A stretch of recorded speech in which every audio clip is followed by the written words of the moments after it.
So good morning to everyone and जय Hind to everyone. तो मैं दुर्गेश शाही आपका मुख्यमंत्री अभ्युदय पोर्टल योजना पर हार्दिक स्वागत करता हूं और हम अपनी पॉलिटी की क्लास को आज आगे बढ़ाते हैं। आज हम पॉलिटी के अपने इंडियन कॉन्स्टिट्यूशन के एक बड़े महत्वपूर्ण खंड भारतीय न्यायपालिका इंडियन जुडिशरी सिस्टम पर चर्चा करेंगे। ठीक, भारतीय न्यायपालिका इंडियन जुडिशरी सिस्टम पर चर्चा करेंगे। इसके अंतर्गत जो है हम समझेंगे कि किस प्रकार की उसकी संरचना है, किस प्रकार का उसका वर्क स्ट्रक्चर है, कितनी प्रकार की हमारी कोर्ट्स हैं। इन सब को हम जो है विस्तृत रूप में इसका अध्ययन करेंगे। तो आज हम शुरुआत करते हैं अपने इंडियन जुडिशरी सिस्टम की। देखिए, भारतीय न्यायपालिका भारतीय संविधान के निर्माण के पश्चात का एक इसका खंड है और एक इसका खंड जो है, एक इसका सेक्शन वो प्री इंडिपेंडेंस है, आजादी के पहले और आजादी के बाद। ठीक, तो हम दोनों में कंपैरेटिव स्टडी करते हुए देखेंगे, यानी कि तुलनात्मक अध्ययन करते हुए भारतीय न्यायपालिका के सिस्टम को समझेंगे। तो मैं भारतीय न्यायपालिका का सिस्टम समझाऊं इससे पहले मैं आपको आपके बचपने और अपने बचपन के साय में लेके जाना चाहता हूं। हम सब जब स्कूल में होंगे, इंडियन जुडिशरी सिस्टम को समझना है तो बिल्कुल आप अपने स्कूल डेज में हम लोग चलते हैं। ठीक, एक बार आप बिल्कुल समझ लीजिए, आंख बंद करिए और अपने स्कूल के डेज में वापस आ जाते हैं हम लोग। ठीक, याद करिए, स्कूल डेज में 9 to 12 के बीच में जब हम लोग स्कूल में थे तो स्पोर्ट्स डे के फंक्शन से पहले एक पिरामिड बनता था, है ना। आपने एक पिरामिड देखा होगा। ठीक, पिरामिड कैसे होता, ऐसा। ठीक, पिरामिड का शेप क्या होता है, ऐसा, यानी कि नीचे ज्यादा लोग और ऊपर होते जाते जाते जाते ये पतला हो जाता है। या अगर और सरल भाषा में कहें तो अगर आपने जन्माष्टमी में मटकी फोड़ने वाले दही हांडी के सिस्टम को देखा होगा तो बिल्कुल इंडियन जुडिशरी सिस्टम कुछ ऐसा ही है ना। आपने देखा होगा दही हांडी फोड़ने वालों में नीचे बहुत बड़ा सर्कल रहता है, कई सारे लोग, फिर उसके ऊपर एक छोटा सर्कल, ऐसा करते करते अंतिम में एक व्यक्ति बचता है जो मटकी को फोड़ता है, जो सर्वोच्च शिखर तक पहुंचता है, यानी मटकी के शिखर तक। नीचे खूब सारे लोग, फिर उसके ऊपर थोड़े लोग, फिर उसके ऊपर थोड़े लोग। बिल्कुल ऐसा ही स्ट्रक्चर कुछ हमारे इंडियन जुडिशरी सिस्टम का है, पिरामिड शेप का। जिस पिरामिड के नीचे के स्तर पर क्या है, डिस्ट्रिक्ट कोर्ट्स, ठीक, जिला अदालतें एवं सब ऑर्डिनेट्स कोर्ट। ठीक है ना, हम डिस्ट्रिक्ट कोर्ट्स को देखकर रख रहे हैं। ठीक है, तो सबसे नीचे क्या है, डिस्ट्रिक्ट कोर्ट्स। भाई स्वाभाविक रूप से जिला अदालतें भारत में सर्वाधिक है, क्योंकि तकरीबन 375 के आसपास, 375 से 80 के बीच में भारत में कुल जिले हैं, तो उतनी ही जिला अदालतें हैं। तो सबसे नीचे क्या हो गई, डिस्ट्रिक्ट कोर्ट्स, सबसे ज्यादा। ठीक, फिर अगर आप उसके ऊपर बढ़ेंगे तो क्या आ जाती है, हाई कोर्ट्स। 24 के आसपास है, 24, 375 to 80 के बीच में ये है। ठीक, आपकी डिस्ट्रिक्ट कोर्ट। अब देखिए, नीचे ज्यादा हुई डिस्ट्रिक्ट कोर्ट, फिर इसके ऊपर थोड़ा सा कम हुआ, कितना, इसके ऊपर हो गया हाई कोर्ट्स। कितनी है, 24 हाई कोर्ट है ना। राज्य कितने, 28, केंद्र शासित प्रदेश कितने, 8। ठीक, 28 स्टेट्स हैं, 8 यूनियन टेरिटरीज हैं, लेकिन आपके पास हाई कोर्ट्स कितनी है, 24। पहले 21 थी, 3 और बड़ी थी, मणिपुर, मेघालय, त्रिपुरा। ये जब हाई कोर्ट के चैप्टर में आएंगे तो इसको समझेंगे। ठीक, अभी आप इतना समझिए कि 24 हाई कोर्ट्स हैं, है ना। यानी देखिए, स्ट्रक्चर थोड़ा सा छोटा हुआ। और फिर इसके ऊपर है, यानी न्यायपालिका के सर्वोच्च शिखर पर क्या है, सुप्रीम कोर्ट। और भारत में सुप्रीम कोर्ट कितनी है, 1। तो बिल्कुल बचपने में उस पिरामिड के शेप का, या फिर आज आप दही हांडी मटकी फोड़ने वालों का जो एक पिरामिड बनता है, बिल्कुल उसी आकार की इंडियन जुडिशरी सिस्टम है, जिसमें नीचे कई सारे लोग, है ना, डिस्ट्रिक्ट कोर्ट्स, फिर इसके ऊपर हाई कोर्ट्स, फिर इसके ऊपर सुप्रीम कोर्ट। तो जो सर्वोच्च न्यायालय है वो भारत में न्यायपालिका के शिखर पर सर्वोच्च पर है ना, सर्वोच्चता पर है। ठीक, इसी प्रकार अगर हम इंडियन जुडिशरी सिस्टम को देखें तो डिस्ट्रिक्ट कोर्ट, हाई कोर्ट और सुप्रीम कोर्ट 3 लेयर्स में, वो टीयर्स में वो डिवाइड है, 3 चरणों में वो विभक्त है। ठीक, आज हम अपने सबसे पहले और इम्पोर्टेंट खंड सुप्रीम कोर्ट की ओर आते हैं। सबसे पहला सेक्शन जो हम देखेंगे वो सुप्रीम कोर्ट देखेंगे, फिर सुप्रीम कोर्ट, फिर हाई कोर्ट, फिर डिस्ट्रिक्ट कोर्ट और फिर सब ऑर्डिनेट कोर्ट्स, है ना। और नई नई कोर्ट्स आ रही हैं, रूरल कोर्ट्स क्या होता है, इवनिंग कोर्ट क्या होता है, फास्ट ट्रैक कोर्ट्स क्या होता है, वो सारी चीजें जो है अपनी अगली क्लासेस में देखेंगे। तो आज हम चर्चा करेंगे सुप्रीम कोर्ट पर, ठीक। तो सुप्रीम कोर्ट इंडियन कॉन्स्टिट्यूशन के पार्ट 5 में आर्टिकल 124 से 147 के बीच में इसका डिस्क्रिप्शन किया गया है, ठीक।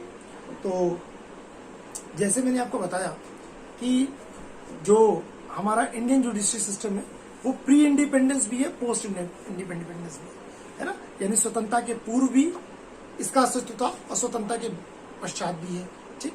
लेकिन उसके फॉर्मेशन में कुछ हल्का फुल्का जो है अंतर है, हम तुलनात्मक अध्ययन करते हुए चलेंगे। जैसे मैंने आपको बताया इस स्ट्रक्चर में जो सबसे निचला स्तर है वो कौन सा, डिस्ट्रिक्ट कोर्ट्स।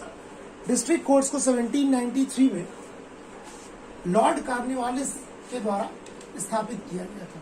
1793 में लॉर्ड कॉर्नवालिस के द्वारा, बहुत बार क्वेश्चन आ जाता है कि डिस्ट्रिक्ट कोर्ट्स की स्थापना किसके द्वारा कब की गई थी, तो लॉर्ड कॉर्नवालिस के द्वारा 1793 के समय में जो है वो आपका डिस्ट्रिक्ट कोर्ट का एस्टेब्लिशमेंट हो चुका था, ठीक।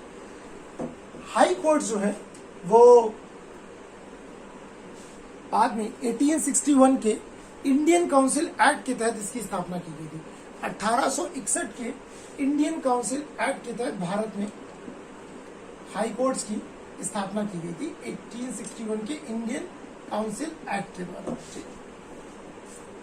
और आखिरी में जो न्यायपालिका का सर्वोच्च शिखर है जिसको हम सुप्रीम कोर्ट के नाम से जानते हैं, उसकी स्थापना 1935 के गवर्नमेंट ऑफ इंडिया एक्ट के द्वारा हुई थी। 1935 के गवर्नमेंट ऑफ इंडिया एक्ट के द्वारा। तो क्या आज ये सुप्रीम कोर्ट, हाई कोर्ट या फिर जो हमारी डिस्ट्रिक्ट कोर्ट है, क्या वो उसी स्वरूप में जो है विद्यमान है, तो इसको हम आगे देखेंगे, ठीक। तो हमने आज अपना पहला सेक्शन उठाया सुप्रीम कोर्ट। सुप्रीम कोर्ट जिसका वर्णन संविधान के भाग 5 में अनुच्छेद 124 से 147 के बीच में Supreme Court was described in part 5 between article 124 to 147, ठीक। देखिए वर्तमान में जो आप सुप्रीम कोर्ट का स्वरूप देखते हैं, इसकी स्थापना जो आज का है, ठीक, जिसको आप सुप्रीम कोर्ट ऑफ इंडिया कहते हैं, 28 जनवरी 1950 को, देखिए यार ये क्वेश्चन आ जाते हैं, जो वर्तमान स्वरूप दिखता है 28 जनवरी 1950, ठीक, 28 जनवरी 1950। सुप्रीम कोर्ट का जो हमारा सिस्टम है वो यूनाइटेड स्टेट्स ऑफ अमेरिका से मिलता जुलता है, ठीक। तो क्या भारत का सुप्रीम कोर्ट या भारत की जो न्यायपालिका प्रणाली है वो अमेरिका से प्रभावित है या वो अमेरिका से मिलती जुलती है? आइए थोड़ा सा कंपैरेटिव स्टडी करते हुए चलते हैं। देखिए सिविल सर्विसेज की जो सबसे बड़ी खूबी होती है वो होती है आपकी कंपैरेटिव स्टडी। जब आप ज्योग्राफी पढ़ रहे हो तो आप पॉलिटी आपको क्लियर होना चाहिए, है ना, कि और जब आप मानिए अब अगर आप ज्योग्राफी में रिवर्स को पढ़ रहे हैं, ठीक, अब आप रिवर्स को पढ़ रहे हैं और उसमें मानिए कृष्णा नदी की कुछ सहायक नदियां हैं, पंचगंगा, दूधगंगा, घाट प्रभा, माल प्रभा, तुंगभद्रा, भीमा, मूसी। अब तुंगभद्रा आ गया। अब तुंगभद्रा हिस्ट्री के हिसाब से किस जो एक बहुत बड़ा एम्पायर वहां पे था, तो विजयनगर एम्पायर, रायचूर का द्वार, ये सारी चीजें। तो देखिए कितनी कनेक्टिविटी होती है, आपको कंपैरेटिव पढ़ना पड़ता है, ठीक। तो कुछ ऐसा ही है इंडियन जुडिशरी सिस्टम में भी। इसकी स्थापना 28 जनवरी 1950 को हुई। तो क्या हमारा भारतीय न्यायपालिका का सिस्टम अमेरिका के सिस्टम से मिलता जुलता है? ठीक, आइए थोड़ा सा कंपैरेटिव स्टडी करते हैं। देखिए भारत का न्यायपालिका सिस्टम अमेरिका और ब्रिटेन दोनों का मिक्सचर है, ठीक। कैसे? डिफरेंस भी बहुत है। देखिए अमेरिका का जो शासन व्यवस्था है वो कैसी है? फेडरल। तो आप कहेंगे सर फेडरल तो हमारा भी सिस्टम है ना। फेडरल सिस्टम क्या होता है? संघीय व्यवस्था, जहां पर केंद्र सरकार और राज्य सरकार दोनों अस्तित्व में, where central government and state governments both are existed, ठीक। जहां पर केंद्र और राज्य सरकारें दोनों अस्तित्व में हो, उनको क्या बोला जाता है? Federal system. तो इंडिया और अमेरिका दोनों में केंद्र और राज्य सरकारें हैं, तो दोनों के अपने अपने अधिकार विभक्त हैं। लेकिन यही डिफरेंस आ जाता है इंडियन जुडिशियल सिस्टम और अमेरिकन जुडिशियल सिस्टम में। अमेरिका के जुडिशियल सिस्टम में क्या है, वहां पर दो प्रकार के कानून हैं। एक है सेंट्रल लॉ यानी केंद्र के कानून, एक है स्टेट के लॉ यानी प्रोविंस राज्यों के कानून।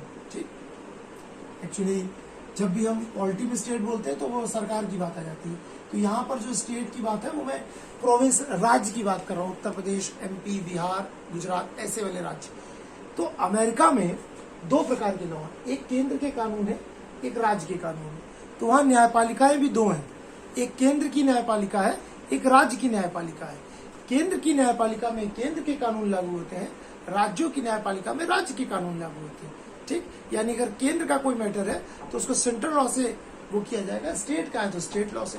इंडियन जुडिशियल सिस्टम ऐसा नहीं है। भारतीय न्यायपालिका में एकीकृत व्यवस्था है, यूनाइटेड।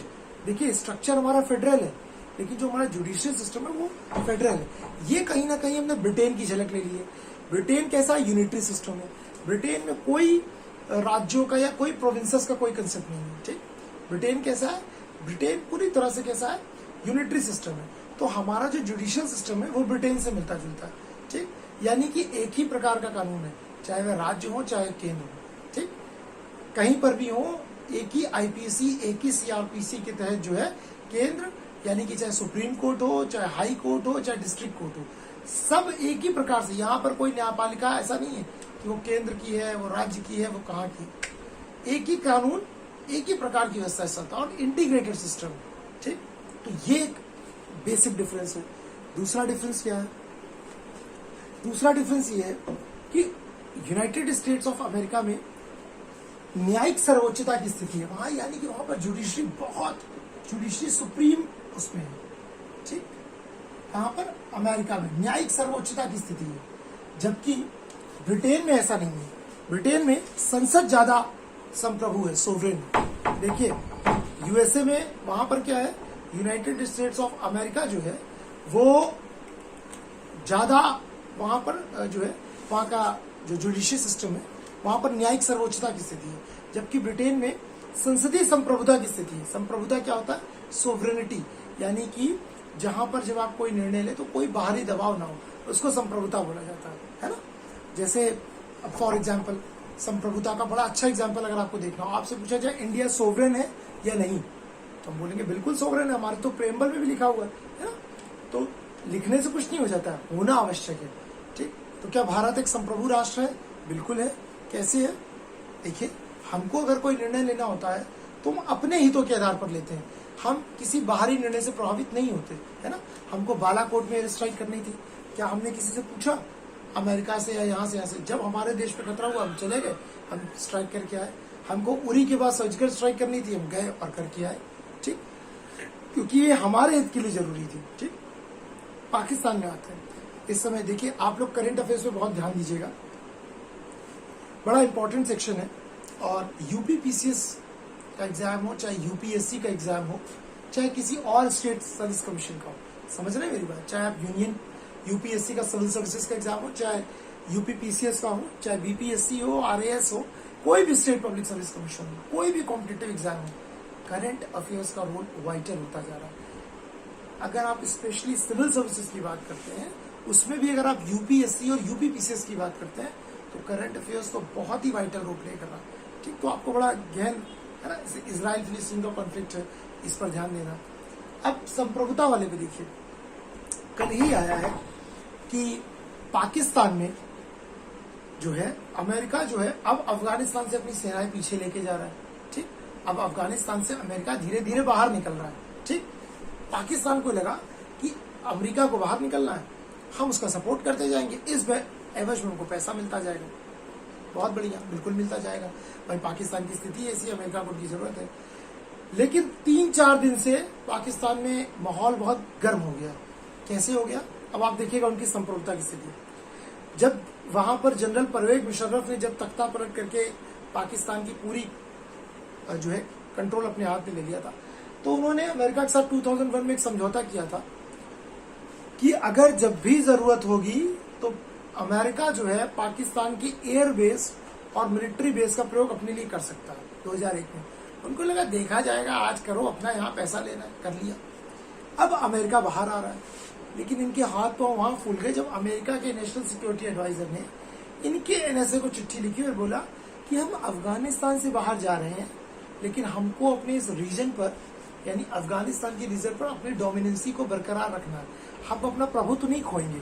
तो आप 2001 की जो आपने हमसे ट्रीटी की थी कि अब आप अपने हमको मिलिट्री बेस और एयर बेस देंगे जिसके द्वारा हम पाकिस्तान से रहकर अफगानिस्तान में कंट्रोल करें। अब पाकिस्तान के हाथ पांव फूल गए। देखिए, अब पाकिस्तान के एनएसए ने एक बार नाम नुकुर की तो अमेरिका ने बड़े प्यार से समझाया। अमेरिका बड़े प्यार से समझाता है कि भाई साहब ये आपने समझौता किया हुआ है, ठीक, और काफी कुछ दिया भी हुआ आपने आपको कर्ज के रूप में। अब पाकिस्तान की दिक्कत ये है कि उसके पास तो संप्रभुता है ही नहीं, ठीक, वो अपने को रिपब्लिक कहता पर रिपब्लिक है ही नहीं, वो बनाना रिपब्लिक है, ठीक, वो सोवरन स्टेट ही नहीं है, ठीक, वो सेमी सोवरन भी नहीं है। क्यों?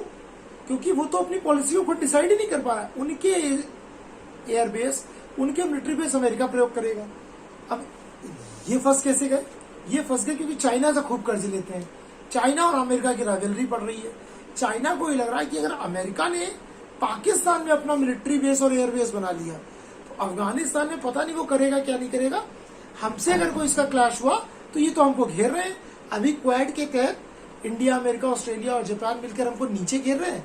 यहाँ पड़ोस में इंडिया से मेरा कॉन्फ्लिक्ट चल रहा है और मेरे ही मित्र पाकिस्तान क्या अमेरिकन आर्मी बैठ जाएगी, तो पाकिस्तान की आर्मी और एयरफोर्स भी कोई गतिविधि नहीं कर सकती क्योंकि वहां चप्पे चप्पे भी तो अमेरिकन की आर्मी आ जाएगी। तो चाइना पाकिस्तान से बोल रहा है कि तुम ये बेस नहीं दोगे, ठीक। अब देखिए, चाइना वहां पे भी उनकी पॉलिसी कंट्रोल कर रहा है, यहाँ अमेरिका बोल रहा देना पड़ेगा, आपने हमसे किया, तो सोवरन है ही नहीं। ये है सॉवरेनिटी केस, ठीक। मैंने थोड़ा सा आपको सुप्रीम कोर्ट का अभी स्टार्ट करने से पहले थोड़ा सा बता दिया कि करंट का मैटर आप उसको थोड़ा सा देखते चलिएगा, ठीक। तो हमारे यहाँ ब्रिटिश और अमेरिका के बीच की स्थिति है, ठीक है। हमारे यहाँ ब्रिटिश और अमेरिका के बीच की स्थिति है, ठीक है।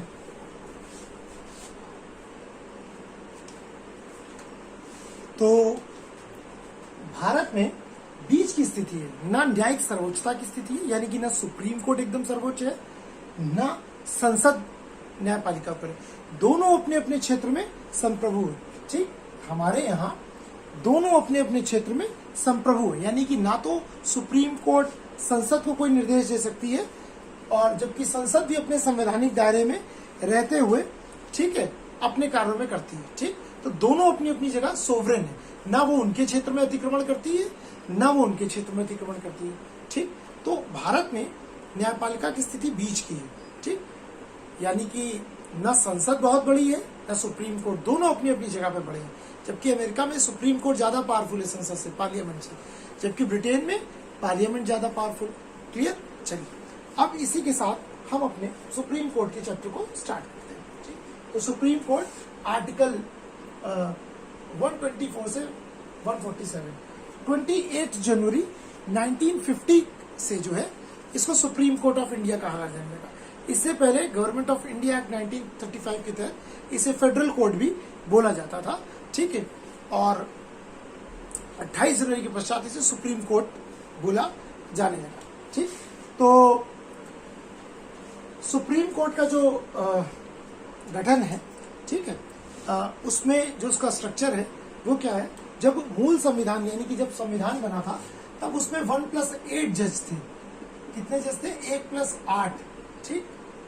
फिर बाद में इसमें कॉन्स्टिट्यूशन अमेंडमेंट के तहत बढ़ोतरी की गई और 1+24 का प्रोविजन किया गया, यानी 25 टोटल,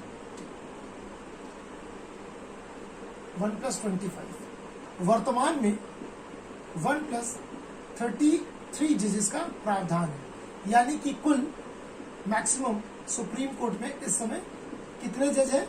34।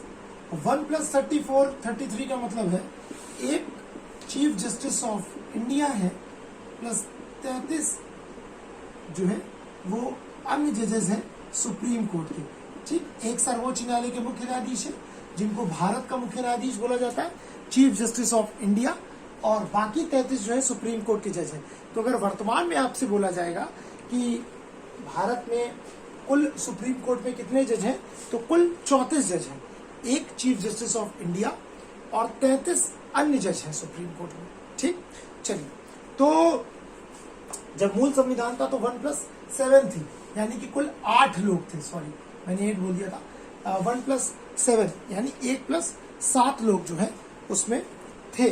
ठीक, चलिए, तो ऐसा कुछ जो है इसका जो है सिस्टम है। 1+7 थे, फिर 1956 में इसकी संख्या बढ़ाई गई, फिर 1963 में बढ़ाई गई, ऐसे बढ़ते बढ़ते जो है अब हुआ 2009 में बढ़ाई गई, फिर अभी लेटेस्ट बढ़ाई गई। तो इस समय वर्तमान में आप याद रखिएगा 1+33 यानी कि कुल 34 सुप्रीम कोर्ट में जज हैं, जिनमें एक चीफ जस्टिस ऑफ इंडिया है और 33 अन्य मुख्य न्यायाधीश हैं।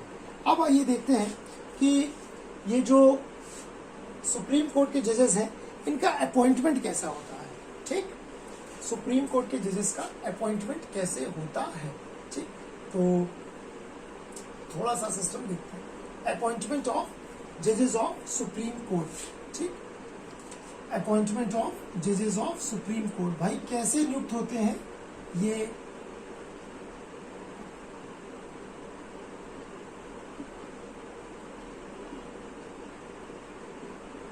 सुप्रीम कोर्ट के जज कैसे अपॉइंट होते हैं। ठीक, देखिए सर्वोच्च न्यायालय के न्यायाधीशों की नियुक्ति कौन करता है। सर्वोच्च न्यायालय के न्यायाधीशों की नियुक्ति सबसे पहले तो मैं आपको बताऊं राष्ट्रपति करते हैं, प्रेसिडेंट। कौन करते हैं? प्रेसिडेंट।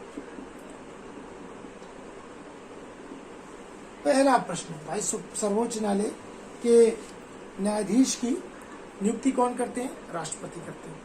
तो क्या सिर्फ राष्ट्रपति इसकी इनकी नियुक्ति कर देते हैं, है ना? नहीं, देखिए न्यायाधीश जो है, प्रेसिडेंट जो है, वो बिना सर्वोच्च न्यायालय के जजेस की राय के, परामर्श के ये नियुक्ति नहीं कर सकते, है ना? उनकी सहमति के बिना, मतलब वो जो परामर्श देंगे, जो वो सलाह देंगे, उससे सहमत होकर ही राष्ट्रपति जो है वो सुप्रीम कोर्ट के जो है जजेस की नियुक्ति करते हैं। अब अगर चीफ जस्टिस ऑफ इंडिया की नियुक्ति करनी है तो वरिष्ठता का ध्यान रखा जाता है कि कौन वरिष्ठ जज है, उन्हीं की नियुक्ति उसमें की जाती है। ठीक, यानी कि चीफ जस्टिस ऑफ इंडिया की नियुक्ति करनी है तो राष्ट्रपति सर्वोच्च न्यायालय के अन्य न्यायाधीशों से राय सलाह लेंगे कि भाई किनको नियुक्त किया जाए। तो जो सीनियर मोस्ट जज होते हैं उनकी बात की जाती है। इसी प्रकार जब सुप्रीम कोर्ट के अन्य जजेस की नियुक्ति की जाती है तो उसमें भी राष्ट्रपति जो है फिर चीफ जस्टिस ऑफ इंडिया से और उनके साथ जो और जजेस का पैनल होता है 4 लोगों का, और उनसे मिलके इसकी सहमति, मतलब उनसे पूछते हैं कि भाई क्या है, वो परामर्श देते हैं, उस व्यक्ति को फिर सर्वोच्च न्यायालय का न्यायाधीश नियुक्त किया जाता है। ठीक, अब है क्या,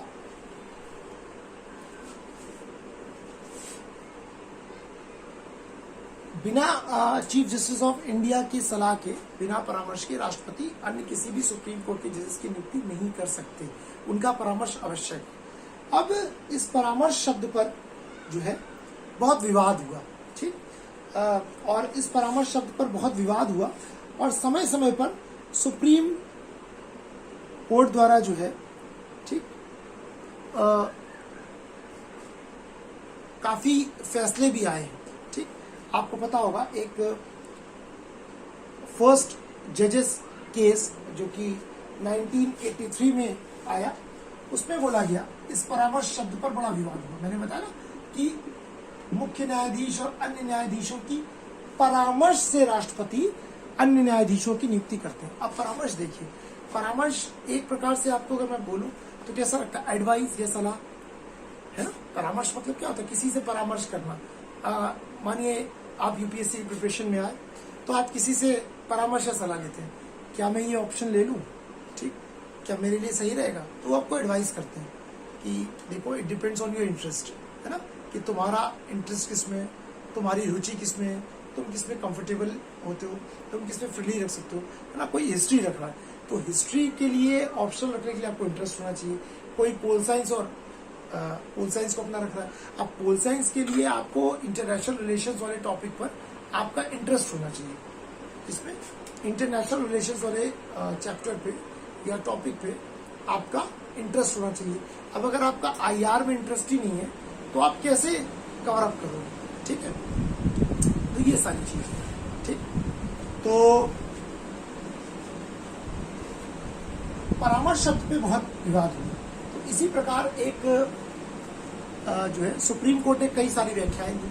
जैसे इसमें पहली व्याख्या थी प्रथम न्यायाधीश मामला, जिसको आप फर्स्ट जजेस केस बोलते हैं। प्रथम न्यायाधीश मामला, फर्स्ट जजेस केस, ये याद रखिएगा, ये सब बड़े इंपॉर्टेंट है, ठीक। फर्स्ट जजेस केस, इसमें बोला गया, सुप्रीम कोर्ट ने खुद ही बोला, ठीक, 1983 में, कि भाई देखिए ऐसा है, फर्स्ट जजेस केस के द्वारा ये जो परामर्श है ना, एक सलाह है, it's not bounded for president. प्रथम न्यायाधीश मामले में बोला गया कि भाई इस परामर्श का मतलब सहमति नहीं है, परामर्श का मतलब सहमति नहीं है। जरूरी नहीं है कि सुप्रीम कोर्ट यानी कि जो जजेस ने जो ये परामर्श राष्ट्रपति इनसे करेंगे, उससे राष्ट्रपति को सहमत होना आवश्यक ही है, जरूरी नहीं है। वो सिर्फ एडवाइस ले रहे, वो माने ना माने। फर्स्ट जजेस केस में यानी राष्ट्रपति अपनी इच्छा से किसी व्यक्ति को क्या कर सकता है, जज अपॉइंट कर सकता है, सुप्रीम कोर्ट का चीफ जस्टिस या जज अपॉइंट कर सकते हैं। ये चीज आई फर्स्ट जजेस केस 1982 में, ठीक। लेकिन फिर सेकेंड जजेस केस 1993 में सुप्रीम कोर्ट ने अपने ही डिसीजन को पलट दिया, ठीक। सेकेंड जजेस केस 1993 में सुप्रीम कोर्ट ने अपने ही जजमेंट को पलट दिया और बोला कि भाई परामर्श का मतलब सहमति प्रकट करना है। इस तरह अब ये व्यवस्था हो गई कि अगर भाई सुप्रीम कोर्ट में किसी को जज नियुक्त किया जाएगा तो मुख्यमंत्री द्वारा दी गई सलाह को राष्ट्रपति को मानना बाध्य है। चीफ जस्टिस ऑफ इंडिया ने अब अगर कोई परामर्श दिया तो वो प्रेसिडेंट के लिए बाध्य है। देखिए, अपने ही निर्णय को प्रेसिडेंट के लिए बाध्य है। अब बोल दिया भाई, अब ये सिर्फ जरूरी नहीं है सहमति वाला, अब तो बाध्य है, ठीक। अब तो मानना ही पड़ेगा जो वो सहमति देंगे। तो सेकंड जजेस केस में उन्होंने अपने ही डिसीजन को दिया पलट, ठीक। फिर इसी में एक और तीसरा केस आया विच इज 1998 में। अब इसमें बन गया कोलिजियम, थर्ड जजेस केस तक बन चुका था कोलिजियम। इसमें सुप्रीम कोर्ट ने बोला अकेले सीजेआई की राय नहीं, सुप्रीम कोर्ट के +4 और वरिष्ठतम न्यायाधीश जिनको कोलेजियम बोला जाता है, सबकी राय होगी।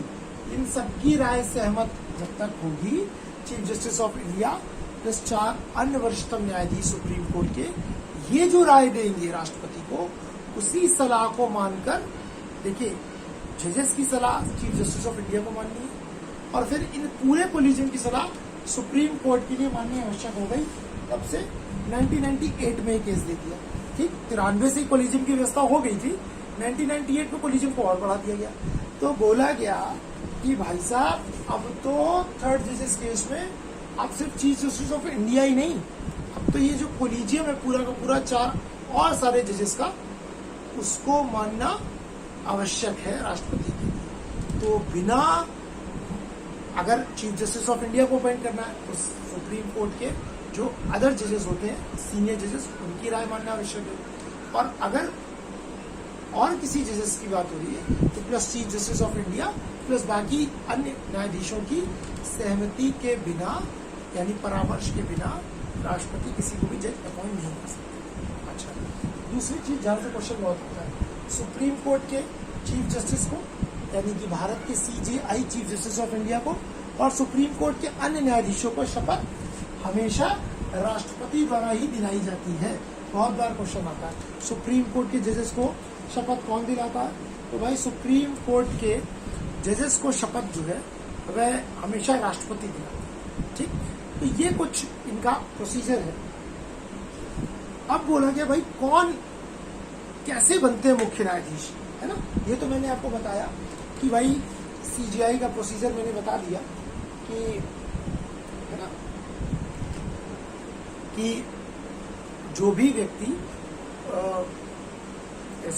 जिसको कोर्ट का जज अपॉइंट किया जाता है राष्ट्रपति द्वारा, उसमें कोलिजियम की राह बड़ी इंपॉर्टेंट हो जाती है।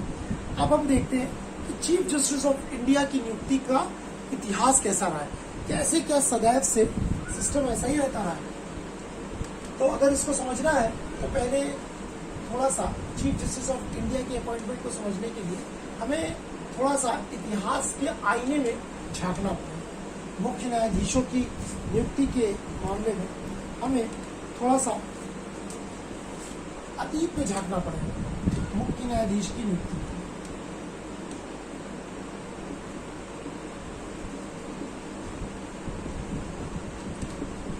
देखिए मुख्य न्यायाधीश की नियुक्ति में हुआ क्या कि मुख्य न्यायाधीश की नियुक्ति 1950 से 73 तक, 1950 से 73 तक, तो समझिएगा 28 जनवरी 1950 को सुप्रीम कोर्ट की स्थापना हुई थी। तो 1950 से 73 तक कोई दिक्कत हुई ही नहीं। जो भी सबसे वरिष्ठ न्यायाधीश होता था, सुप्रीम कोर्ट का जो सबसे वरिष्ठ न्यायाधीश या सीनियर जज होता था, उसी को CJI, Chief justice of India, appoint कर दिया जाता था। तो यहां तक तो कोई समस्या ही नहीं थी, है ना भाई। जो मैंने आपको बताया, जो भी सीनियर जज होगा उसको आज इट इज सिंपल 1950 से 50 से 73 तक जो है क्या किया जाता था, Chief justice of India appoint कर दिया जाता था, जो सुप्रीम कोर्ट का सर्वोच्च जो है यानी सबसे वरिष्ठ या सीनियर जज होता था। समस्या कहां से आना चालू हुई? समस्या आना प्रारंभ हुई 1973 से। 1973 में इस व्यवस्था का तब आरंभ हुआ जब एएन राय को 73 में एएन राय को अपने से 3 सीनियर जजेस से, बहुत बार क्वेश्चन आया है, सबसे पहली बार किस जज को वरिष्ठता का उल्लंघन करते हुए सुप्रीम कोर्ट का Chief justice of India appoint किया गया? अब हुआ क्या भाई, एएन राय से ऊपर 3 और सीनियर जजेस थे। एएन राय से ऊपर 3 और सीनियर जजेस थे। इनकी वरिष्ठता का उल्लंघन करते हुए एएन राय को अपॉइंट कर दिया गया। अब जब तब एएन राय को अपॉइंट किया गया, उसके बाद हो गया देश में बिल्कुल बहस छिड़ कि भाई न्यायपालिका पर अब जो है सरकार एक प्रकार से अपना कंट्रोल करती जा रही है। क्यों? क्योंकि ये तो पूरा का पूरा न्यायपालिका को हाईजैक किया जा रहा है। भाई जब सीनियर मोस्ट जज 50 से 73 तक बन रहे हैं, तो क्यों किसी सीनियर मोस्ट जज को, 3 सीनियर मोस्ट जज को, चलिए एक से आप सहमत नहीं है, हो सकता है आपको लग रहा होगा कि ये थोड़ा सा कारगर नहीं है, हालांकि ऐसा नहीं, तो सुप्रीम कोर्ट के जजेस बहुत ही योग्य, बहुत ही कुछ कहने की आवश्यकता नहीं है। तो 3 जजेस को ओवरलैप करके इनको लेकर आ जा रहा, तो कुछ गड़बड़ नहीं। अच्छा, दोबारा बहस फिर चढ़ गई जब 1977 में एमएच बेग साहब को दोबारा अपने से 2 जजेस का, सीनियर जजेस को ओवरलैप करते हुए चीफ जस्टिस ऑफ इंडिया बना दिया गया। पहली बार विवाद उत्पन्न हुआ एएन राय पे, फिर हुआ एमएच बेग के समय। ठीक, तो ये विवाद फिर बहुत ज्यादा क्या हो गया, गहरा गया कि कैसे भाई 3 सीनियर मोस्ट जजेस को ओवरलैप करके लेकर आया जा रहा, और यहाँ पर 2 जजेस को। अब लगा कि भाई व्यवस्था में कुछ गड़बड़ी है। ठीक, एक्चुअली अगर आप इस टाइम पीरियड को गौर देंगे 73 और 77, ठीक, आपको याद है 71 में देश में इमरजेंसी लग चुकी थी। वो इमरजेंसी लगी थी इंडिया पाकिस्तान वॉर के उस पर। ठीक, बांग्लादेश का गठन हुआ था। ठीक, देश में आज तक 3 बार नेशनल इमरजेंसी लगी है। पहली बार 1962 में जब चीन से हमारा युद्ध हुआ तो 62 में लग गई, 65 में ऑलरेडी फिर पाकिस्तान से उठा तो इमरजेंसी चली रही थी। 71 में इमरजेंसी लगी जब इंडिया पाकिस्तान का वॉर हुआ, बांग्लादेश का जब गठन हुआ। लेकिन 1975 में फिर लग गई थी, 25 जून 1975 को। अब ये वाली इमरजेंसी युद्ध की स्थिति की नहीं थी, ये आंतरिक विद्रोह, इंटरनल रिवोल्ट के नाम पे लगाई गई थी, जिसको बाद में जब मोरारजी देसाई की सरकार आई तो हटा लिया गया और उसकी जगह सशस्त्र विद्रोह जो है वो नाम दे दिया गया। तो आप देखिए दोनों घटनाएं 1973 1977, यानी दोनों इमरजेंसी के टाइम की घटनाएं हैं। तो यानी कि उस समय तानाशाह बनने की ओर पूरा का पूरा माहौल एक बना दिया गया था। इसीलिए सेकंड जजेस जो केस था 1993 वाला, जिसमें मैंने आपको बताया कि कोर्ट ने खुद ही ये फैसला दिया कि भाई नहीं, चीफ जस्टिस ऑफ इंडिया की राय को माना जाएगा, इट्स बाउंडेड फॉर प्रेसिडेंट। उसी में जजमेंट दिया गया कि अब भारत का मुख्य न्यायाधीश सिर्फ और सिर्फ भारत में जो वरिष्ठ न्यायाधीश होगा वही बनेगा। काम खत्म।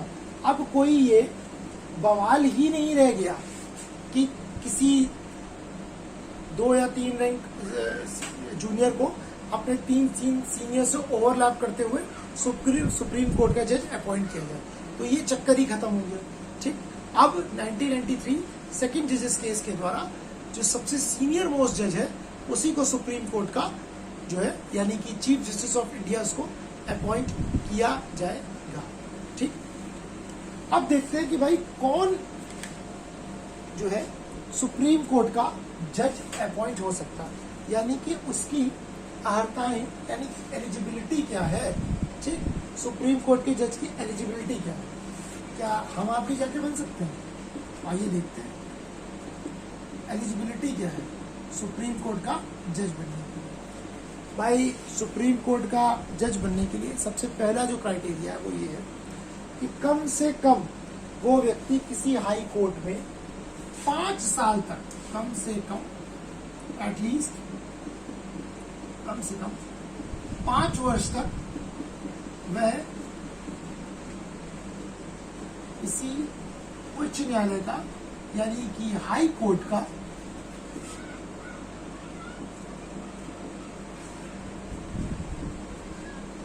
क्या रहा हो, मुख्य न्यायाधीश रहा हो, कम से कम 5 साल तक।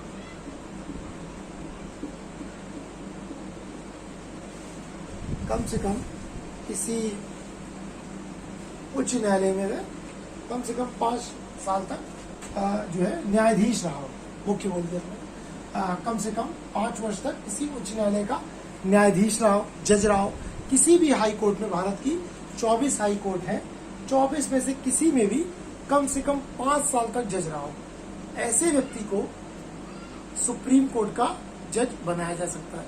ये तो हो गया पहला क्लॉज। लेकिन क्या अगर कोई व्यक्ति 5 साल तक किसी हाई कोर्ट का जज नहीं रहा है तो क्या कोई दूसरा व्यक्ति क्या कोई और ऑप्शन नहीं है? अगर कोई जज नहीं रहा तो क्या कोई और व्यक्ति सुप्रीम कोर्ट का जज नहीं बन सकता है? एक और शर्त है, उसका क्या है कि और न्यायाधीश रहा,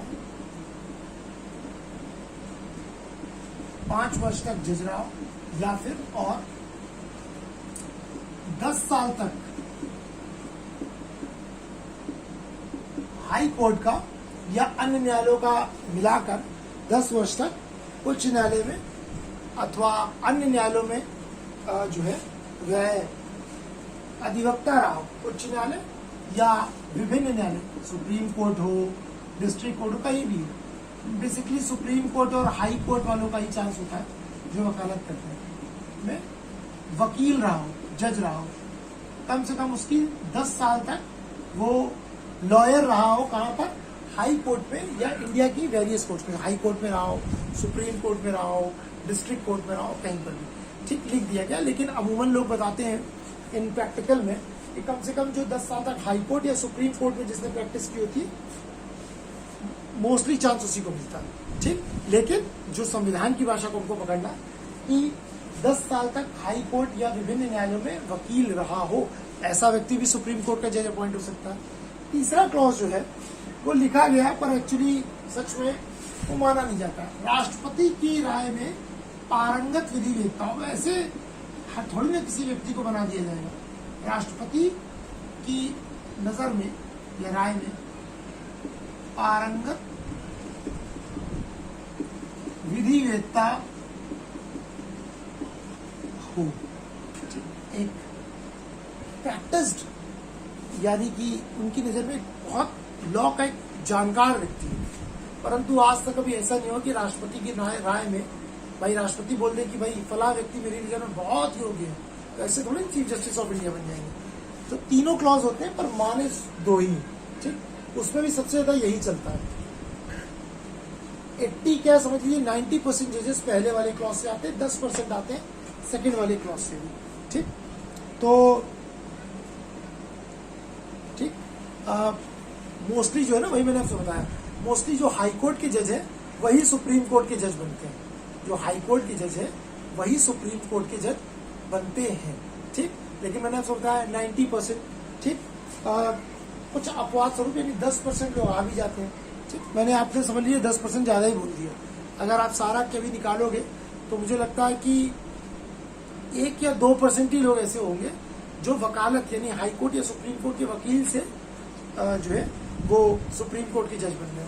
तो 98% आप समझ लीजिए ये हाई कोर्ट के जज ही प्रमोट होकर सुप्रीम कोर्ट में पहुंचते हैं, ठीक।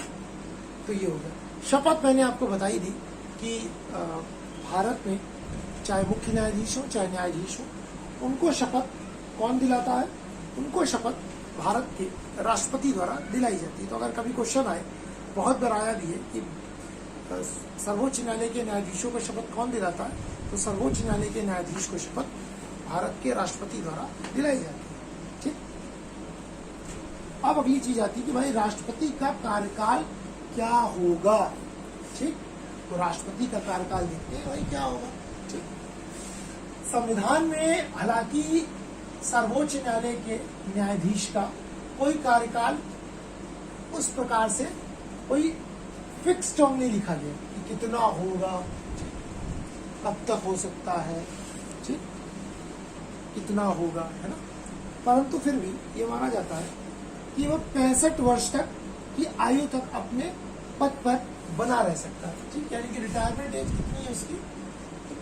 65 वर्ष, ठीक। अब इतना लंबा सफर कोई तय करके आता है तो 65 ईयर्स उसका रिटायरमेंट एज है। 65 साल में उसको रिटायर हो जाना है।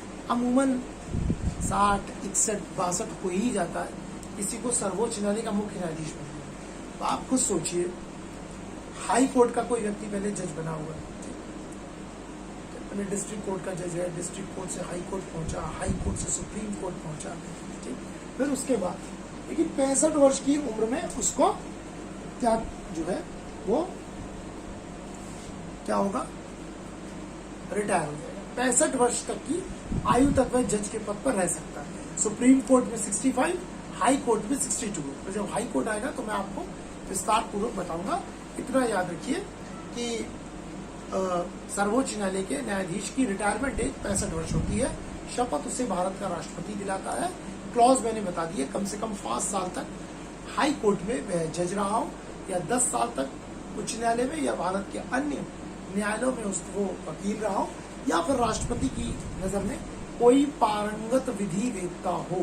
ये तीनों क्लॉज जो में से कोई एक अगर कोई पूरा कर रहा है तो उस व्यक्ति को सुप्रीम कोर्ट का जज बनाया जा सकता है या फिर भारत का मुख्य न्यायाधीश। मैंने बताया इसी जो सुप्रीम कोर्ट के जज होते हैं, इसी में जो सबसे सीनियर मोस्ट जज होता है वही जो है Chief justice of India appoint होता है। 65 वर्ष की रिटायरमेंट एज होती है। 65 वर्ष की उम्र में जो है वो व्यक्ति रिटायर हो जाता है, ठीक। अब सुप्रीम कोर्ट के जज को हटाया कैसे जाता है? भाई 2 प्रकार से उसका पद रिक्त हो सकता है ना। एक तो भाई वो व्यक्ति अपनी इच्छा से राष्ट्रपति को लिखित त्याग पत्र दे दे, ठीक।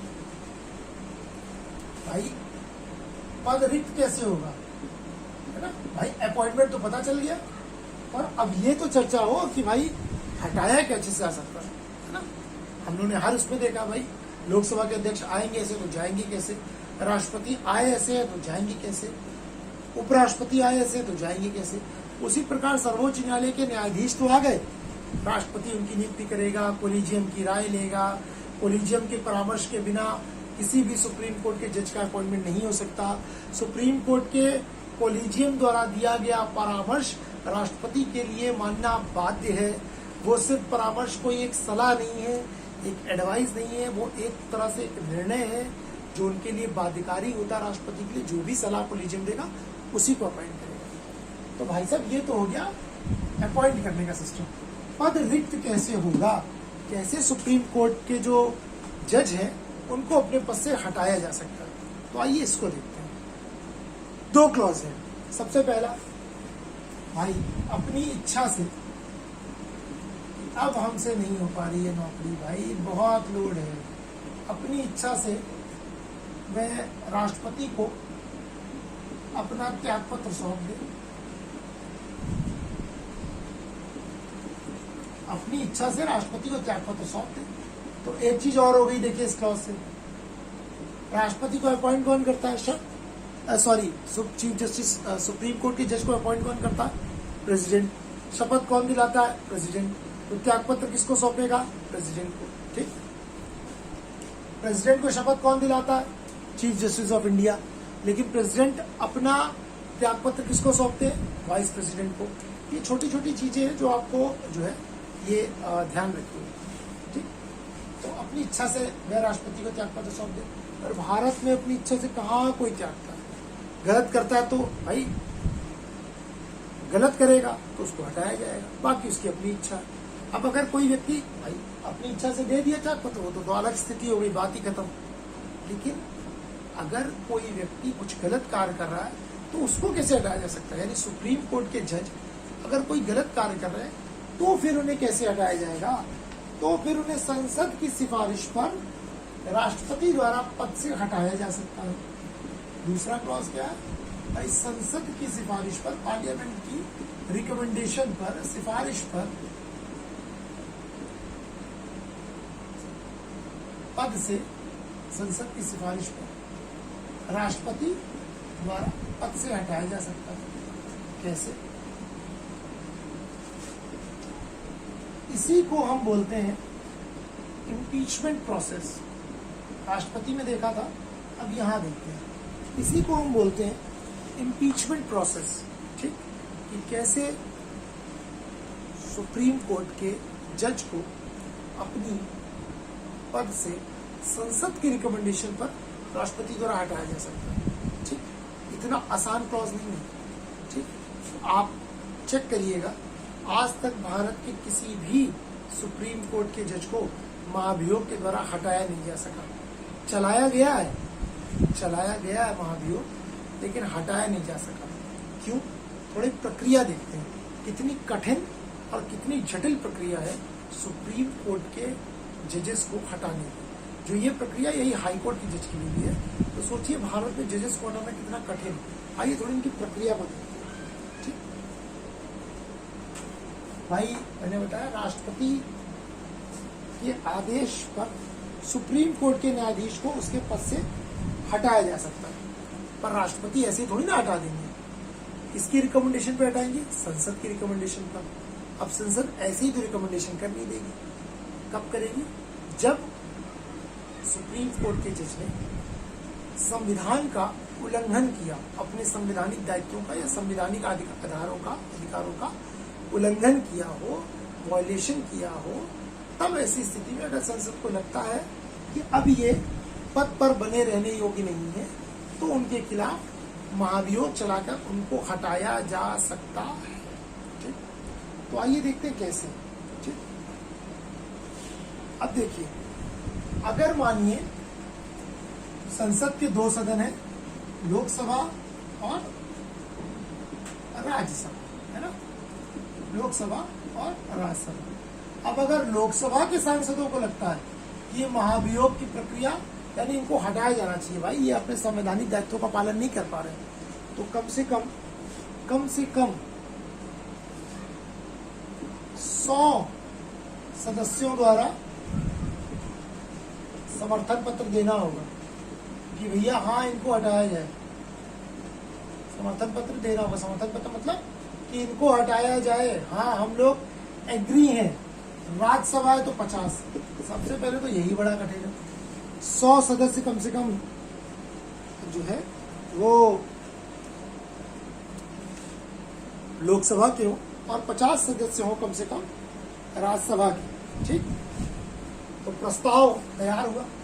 मानिए लोकसभा में से महाभियोग की प्रक्रिया स्टार्ट हुई। लोकसभा के यानी संसद के लोकसभा सदन में बोला गया कि भाई ये जो सुप्रीम कोर्ट के जज हैं, चाहे चीफ जस्टिस हो चाहे जज हो, दोनों को एक ही प्रक्रिया है, ये अपने संवैधानिक दायित्वों का निर्वहन नहीं कर पा रहे हैं और ये संविधान का अतिक्रमण कर रहे हैं और अपने अधिकारों का उल्लंघन कर रहे हैं। तो अब हम लोग इनको हटाना चाहते हैं, तो वो एक प्रस्ताव रखते हैं, ठीक। उन्होंने प्रस्ताव रखा, प्रस्ताव पे 100 लोगों ने समर्थन किया। 100 लोग समर्थन करके प्रस्ताव किसके पास सौंपते हैं? ये देते हैं, अगर लोकसभा का सदन है तो वो अपने अध्यक्ष को देंगे, जिसको आप स्पीकर भी कहते हैं, और अगर राज्यसभा है तो वो सभापति को देंगे, जिसको आप चेयरपर्सन भी कहते हैं, जो कि भारत का वाइस प्रेसिडेंट भी होता है, ठीक। यानी सबसे पहले प्रस्ताव लाया जाएगा, उस पर 100 लोग समर्थन पत्र पर हस्ताक्षर करेंगे और फिर वो पत्र कहाँ रखा जाएगा? लोकसभा के, अगर लोकसभा में आ रहा है तो अध्यक्ष के पास, राज्यसभा से अगर ये प्रक्रिया चालू हो रही है तो 50 सदस्य अपना प्रस्ताव सभापति या चेयरपर्सन के पास रखेंगे। अब ये सभापति पर या अध्यक्ष पर, लोकसभा है तो अध्यक्ष और राज्यसभा है तो सभापति पर डिपेंड करता है कि वो उस प्रस्ताव को स्वीकार करे या ना करे। आप समझ रहे हैं कितना पावरफुल पद है? जो उन्होंने लोकसभा के अध्यक्ष और राज्यसभा के सभापति पर चर्चा की तो उनकी पावर्स पे देखा था कि ये उनके ऊपर है, सदन के अंदर का मामला, कि भैया अगर लोकसभा के स्पीकर सहमति नहीं हुए तो 100 लोग का हस्ताक्षर करने के बाद वो कूड़ा हो जाएगा प्रस्ताव। लोकसभा के अध्यक्ष ने स्वीकार ही नहीं किया, ठीक। चलिए, माना लोकसभा के अध्यक्ष ने उसको स्वीकार कर लिया। पहला तो यही चरण बड़ा कठिन है कि 100 लोग साइन कर दे। चलो भाई, 100 लोग समर्थन में आ गए। फिर लोकसभा के अध्यक्ष या राज्यसभा के सभापति को उसको स्वीकार भी करना आवश्यक है, जिस भी सदन से आएगा। माना भाई लोकसभा के अध्यक्ष ने या स्पीकर महोदय ने उसको स्वीकार कर लिया कि ठीक है भाई, हमें लग तो रहा है कि भाई 100 लोग लिख रहे हैं तो कोई बात होगी, चलो ठीक है ले लेते हैं। अब जो है, मानिए लोकसभा में अध्यक्ष ने स्वीकार कर लिया, अब मान रहे हैं कि लोकसभा से महाभियोग कब हुआ है। अब अध्यक्ष जो है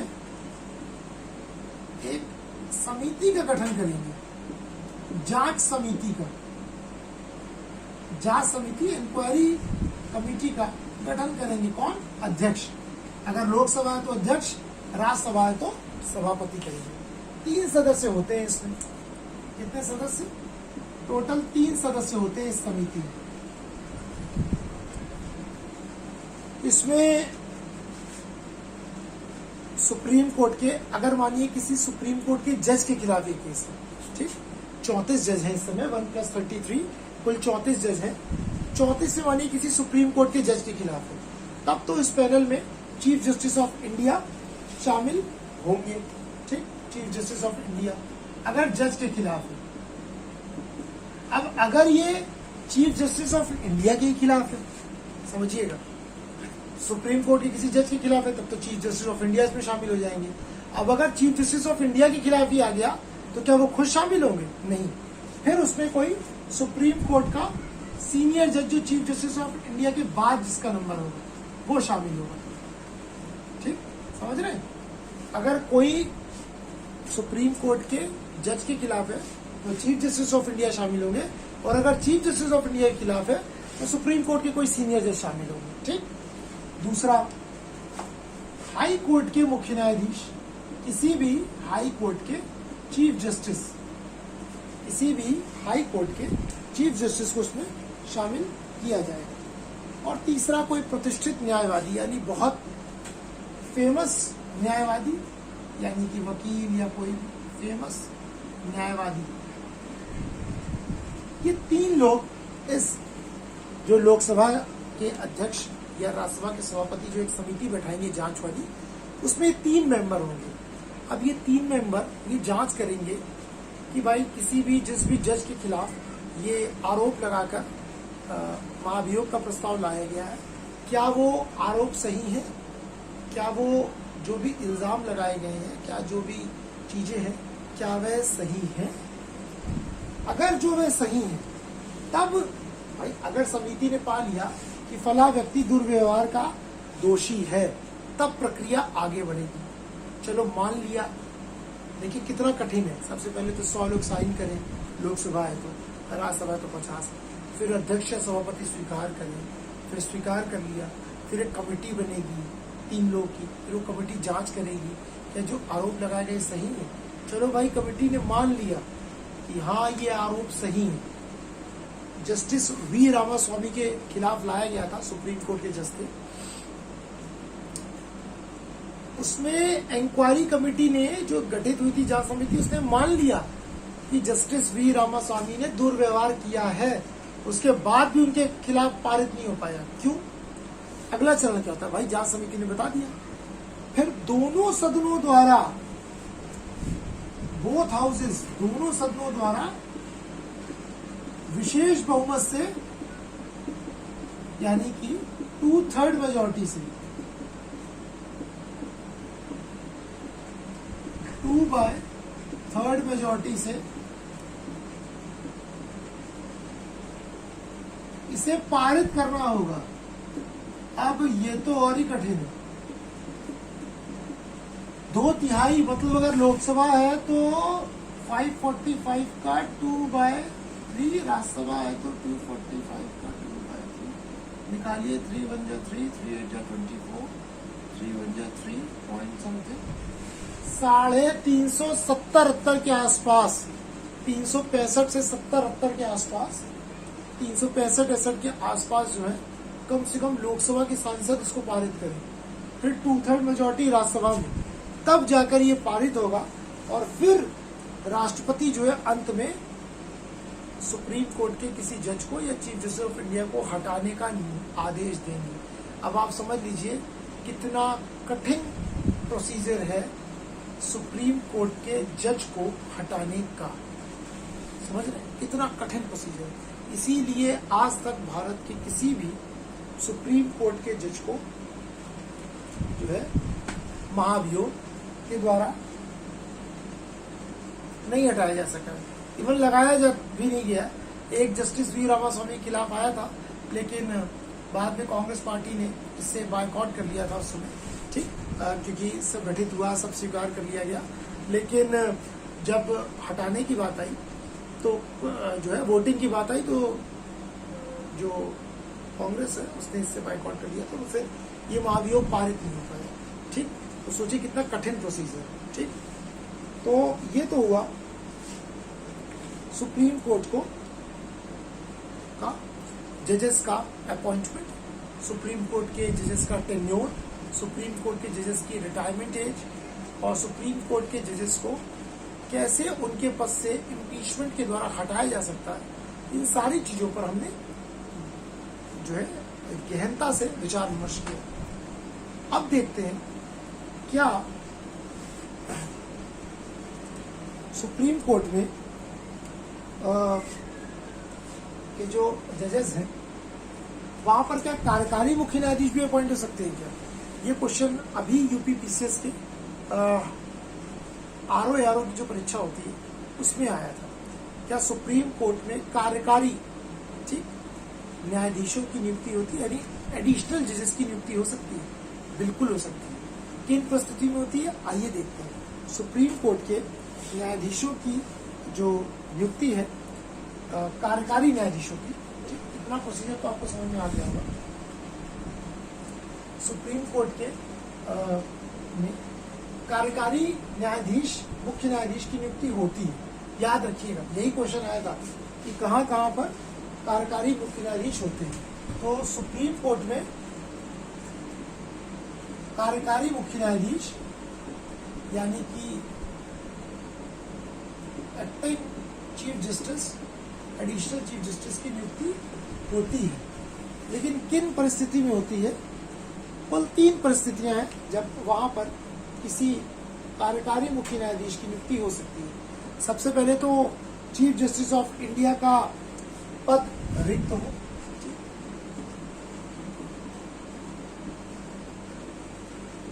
तो फिर किसी भी पद रिक्त हो, कार्यकारी यानी एडिशनल जो सीनियर जज होगा उनके बाद जिसका नंबर होगा उसको कार्यकारी मुख्य न्यायाधीश के रूप में नियुक्त किया जा सकता है।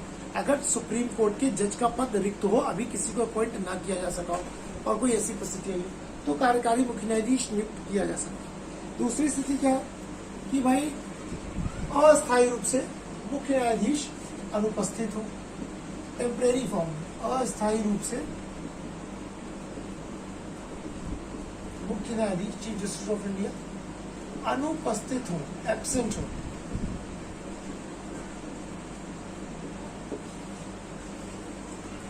और तीसरा क्या है कि भाई चीफ जस्टिस ऑफ इंडिया मुख्य न्यायाधीश जो न्यायाधीश है अपने दायित्वों का निर्वहन करने में समर्थ ना हो, अपने दायित्वों का निर्वहन करने में असमर्थ हो। CJI अपने दायित्वों का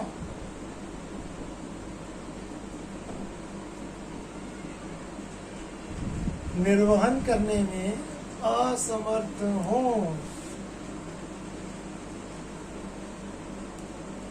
ये 3 क्लॉज है। इन स्थिति में सुप्रीम कोर्ट में जो है वह किसी कार्यकारी मुख्य न्यायाधीश की नियुक्ति की जा सकती है। ठीक, तो आप समझ गए कि सुप्रीम कोर्ट में कैसे जजेस का अपॉइंटमेंट हटाना, कैसे कार्यकारी एग्जीक्यूटिव चीफ जस्टिस को, एडिशनल चीफ जस्टिस को अपॉइंट किया जाता है। कब? 3 कंडीशन में, या तो उनका पद रिक्त हो, कोई हो ना उस समय, या फिर वो अनुपस्थित हो, कहीं बाहर गए हो या छुट्टी पर चल रहे हो, या फिर उन्होंने अपने पद को जिम्मेदारी निभाने में असमर्थता जाहिर कर दी। तो 3 कंडीशन में ऐसा हो सकता है। ठीक, चलिए आगे। इसके अलावा कुछ और थोड़ी सी फैक्चुअल चीजें उसको नोट कर लीजिए जहां से क्वेश्चन आ जाता है। जैसे मैंने एक आपको फैक्ट बताया कि सबसे पहली बार वरिष्ठता का उल्लंघन करते हुए किसको सुप्रीम कोर्ट का जज बनाया गया? A.N. रे को। उसके बाद M.H. बेग साहब को भी 1977 में बनाया गया। ठीक, कुछ और है। सुप्रीम कोर्ट के यानी कि भारत के पहले चीफ जस्टिस ऑफ इंडिया कौन थे? First CJI of India. देखिए कंसेप्चुअल तो हमने समझ लिया यूपीएससी के लिए, लेकिन यूपीपीसीएस के एग्जाम्स में जो है कुछ फैक्चुअल क्वेश्चंस भी आते हैं या other state public service exams में, तो सब में आपका काम आएगा। तो भारत के पहले मुख्य न्यायाधीश first chief justice of India जो है वो H.J. कानिया साहब थे। कौन थे? H.J. कानिया साहब। ठीक, याद रखिएगा सबसे पहले भारत के मुख्य न्यायाधीश, भारत के पहले मुख्य न्यायाधीश H.J. कानिया साहब थे, जो सर्वाधिक समय तक, मैक्सिमम टाइम तक CJI रहे हैं। उनका नाम है Y.V. चंद्रचूड़ साहब। Y.V. चंद्रचूड़ जो है सर्वाधिक समय तक सुप्रीम कोर्ट के न्यायाधीश रहे। तो क्वेश्चन बहुत बार आया है, आज तक कौन भारत के सबसे सर्वाधिक समय तक रहने वाला मुख्य न्यायाधीश है? तो Y.V. चंद्रचूड़ सबसे पहले न्यायाधीश, भारत के मुख्य न्यायाधीश H.J. कानिया। तो H.J. Kania was the first chief justice of India and Y.V. Chandrachud was the first person who hold the chief justice post for maximum time। सबसे कम समय तक कौन रहे? सबसे कम समय तक K.N. सिंह रहे थे, मिनिमम टाइम तक के लिए। कम समय के लिए K.N. सिंह मात्र 18 दिन तक। उसके बाद राजेंद्र बाबू भी रहे चीफ जस्टिस ऑफ इंडिया, ये सब 23 दिन के लिए रहे थे। क्यों? 65 साल के हो गए होंगे। अपने रिटायरमेंट से 18 दिन पहले ये अपॉइंट हुए, 23 दिन पहले ये अपॉइंट हुए। ठीक, एक और क्वेश्चन है, कितने लोग अब तक भारत के ऐसे हैं जो इंटरनेशनल कोर्ट में जजेस अपॉइंट हो चुके हैं, मुख्य न्यायाधीश या जजेस अपॉइंट हो चुके हैं? भारत के काफी सारे लोग जो हैं वो इंटरनेशनल कोर्ट में जज अपॉइंट हो चुके हैं। ठीक, जिसमें सबसे जो प्रमुख नाम है, सबसे पहला नाम है वो है नागेंद्र सिंह, P.N. भगवती, पहला नाम है नागेंद्र सिंह। ये अंतर्राष्ट्रीय न्यायालय इंटरनेशनल कोर्ट में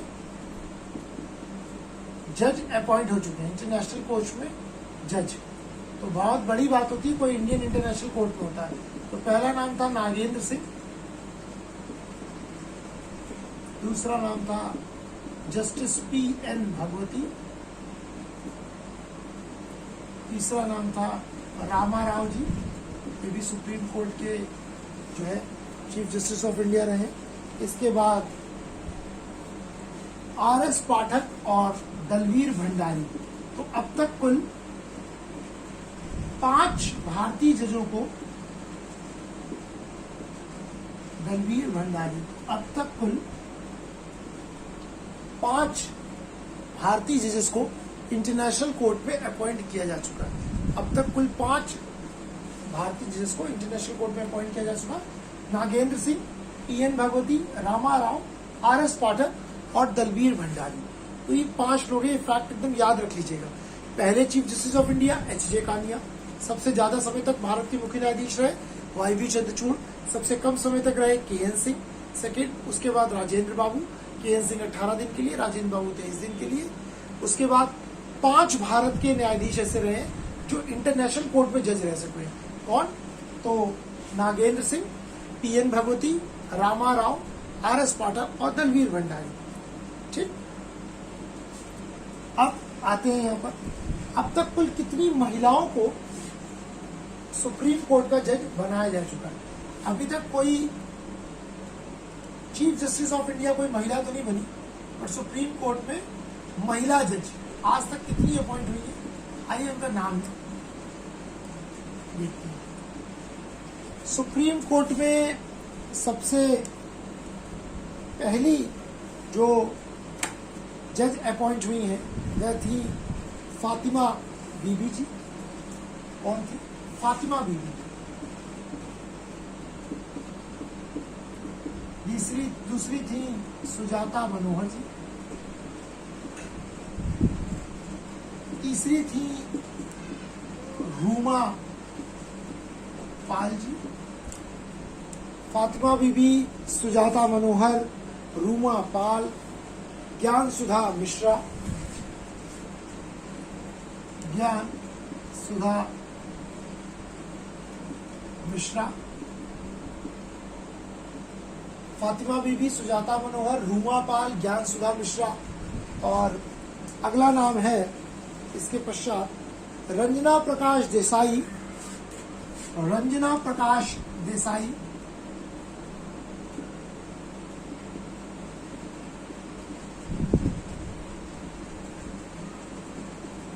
आर भानुमति। रंजना प्रकाश देसाई, आर भानुमति, इंदु मल्होत्रा और इंदिरा बनर्जी। ठीक, 2, 3, 4, 5, 6, इंदु मल्होत्रा और इंदिरा बनर्जी। तो कुल 8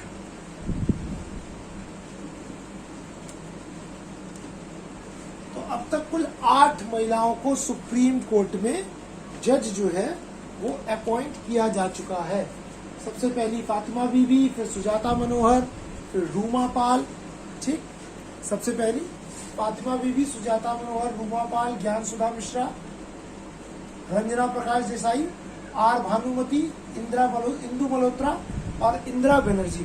तो अब तक अगर आपसे क्वेश्चन आ जाएगा कि सुप्रीम कोर्ट में कितनी महिला जजेस का अपॉइंटमेंट हो चुका है, तो अब तक कुल 8 सुप्रीम कोर्ट में महिला जजेस का अपॉइंटमेंट हो चुका है। कुल 8 महिलाओं को अपॉइंट किया जा चुका है। ठीक, तो ये एक इम्पोर्टेंट क्लॉज है। ठीक, चलिए अब अगली क्वेश्चन पर आते हैं, रोल ऑफ सुप्रीम कोर्ट। कि भाई सुप्रीम कोर्ट की भूमिका क्या है? सुप्रीम कोर्ट की भूमिका क्या है ना? तो आइए देख लेते हैं भाई सुप्रीम कोर्ट की भूमिका क्या है। सुप्रीम कोर्ट के अधिकार क्या है? सुप्रीम कोर्ट का डायस्पोरा क्या है? कितना क्षेत्र उसके अंतर्गत आता है? क्या सारी चीजें। ठीक, तो सुप्रीम कोर्ट का जो शक्तियां हैं या जो क्षेत्राधिकार है वो बहुत विस्तृत है। ठीक? आपको पता है भारत में एक ही सुप्रीम कोर्ट है, दिल्ली में उसकी खंडपीठ है ना, सिर्फ दिल्ली में। अगर किसी व्यक्ति को सुप्रीम कोर्ट में उसका केस है, कुछ है, तो कश्मीर से लेकर कन्याकुमारी तक कहीं पर भी कोई हो, गुजरात से लेकर बंगाल तक, अरुणाचल तक, सबको अगर सुप्रीम कोर्ट आना तो दिल्ली ही आना पड़ेगा। अभी क्या चेन्नई में उसकी खंडपीठ स्थापित होने की बात हो रही है, लेकिन जब होगी तब देखा जाएगा। अभी हम सुप्रीम कोर्ट की भूमिका एवं शक्तियों की बात करते हैं कि भाई सुप्रीम कोर्ट की भूमिका, शक्ति और क्षेत्राधिकार क्या है।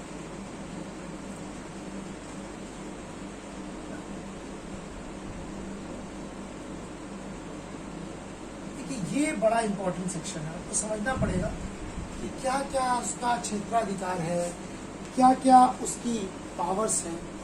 ठीक, तो सुप्रीम कोर्ट का रोल बड़ा वाइटल है। मैंने आपको बताया था जब फंडामेंटल राइट पढ़ाया था, आप यहीं से समझ जाइए कि अगर भाई सुप्रीम कोर्ट को संविधान के संरक्षक के रूप में बताया गया, प्रोटेक्टर के रूप में, समझिए भारत में न्यायपालिका की एक प्रक्रिया है ना। अगर कोई व्यक्ति कोई अपराध करता है तो सबसे पहले क्या होता है, पुलिस उसको गिरफ्तार करती है और कहाँ लेके जाती है, सबसे पहले थाने में, पुलिस स्टेशन, FIR नोट होती है, फिर GD पे उसका नाम दर्ज होता है और उसके खिलाफ मुकदमा दर्ज हो जाता है। GD पे नाम दर्ज नहीं होता, मुकदमा दर्ज होता है। मुकदमा दर्ज होने के पश्चात फिर कोर्ट में उसकी प्रक्रिया चालू होती है। तो डिस्ट्रिक्ट कोर्ट में लड़ता है, डिस्ट्रिक्ट कोर्ट में जो भी निर्णय आए, अब अगर कोई निर्णय आएगा तो कोई एक पक्ष सहमत होगा और एक पक्ष असहमत होगा। तो जो असहमत वाला पक्ष है, जाहिर सी बात है वो ऊपर अपील करेगा। ठीक, तो वो कहाँ अपील करेगा, डिस्ट्रिक्ट कोर्ट से ऊपर उसमें हाई कोर्ट जाएगा। हाई कोर्ट से भी अगर वो असंतुष्ट होगा तो फिर उससे ऊपर जाएगा सुप्रीम कोर्ट। तो अपील की सर्वोच्च अदालत है। सुप्रीम कोर्ट के बाद फिर तो व्यक्ति कहीं बचा ही नहीं। तो क्या है ये, सबसे पहली चीज अपील की जो है सबसे सर्वोच्च अदालत है। अपील की सर्वोच्च अदालत है सुप्रीम कोर्ट, है ना भाई। डिस्ट्रिक्ट कोर्ट, फिर हाई कोर्ट, फिर सुप्रीम कोर्ट लास्ट में। और इम्पोर्टेंस, अगर किसी व्यक्ति के मूल अधिकारों का हनन हो जाता है, मैंने आपको बताया, तो व्यक्ति सीधा अनुच्छेद 32 के तहत कहाँ जा सकता है, सीधा सुप्रीम कोर्ट जा सकता है। अगर कोई व्यक्ति या कोई राज्य, कोई स्टेट अगर किसी व्यक्ति के फंडामेंटल राइट्स का वायलेशन करता है तो वह व्यक्ति सीधा सुप्रीम कोर्ट की शरण ले सकता है। सुप्रीम कोर्ट भी ऐसी परिस्थिति में 5 प्रकार की रिट जारी कर सकता है, जो मैंने आपको आर्टिकल 32 के तहत फंडामेंटल राइट्स में बताई थी। हैवियस कॉर्पस, मैंडेमस, रेस्पाइट और ये सब करके परिहार, परिविलंबन और ये सब। ठीक, तो सुप्रीम कोर्ट अपील की सर्वोच्च अदालत है। ठीक, इसके अलावा वो उसके कुछ मूल क्षेत्राधिकार हैं, प्राइमरी अपीलीट जिसको आप बोलते हैं, मूल क्षेत्राधिकार। किन किन चीजों में सीधा सुप्रीम कोर्ट जो है इन्वॉल्वमेंट करता है। ठीक, उसके बाद न्यायाधीश का क्षेत्राधिकार, है ना भाई। अपील की सर्वोच्च अदालत है, प्राइमरी अपीलेट है।